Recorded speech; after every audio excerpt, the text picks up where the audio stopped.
যে সমস্ত নারীর চুল কোনো বেগানা পুরুষ দেখবে, ওদেরকে কিয়ামতের মাঠে জাহান্নামে চুলের মধ্যে লটকিয়ে রাখা হবে।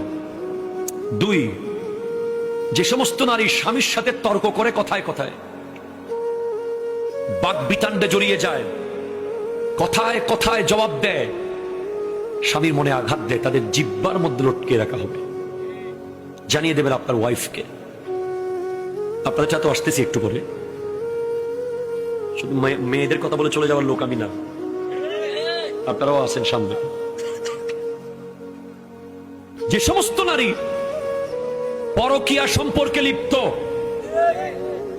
এবং বিয়ের আগে বিবাহ বহির্ভূত প্রেমে লিপ্ত, এই সমস্ত নারীদের বুকের দুধের স্তরের মধ্যে প্যারাক মেরে লটকে রাখা হবে জাহান্নামে। নাউজুবিল্লাহ। 4, যে সমস্ত নারী উপকার করে খোঁটা দেয়,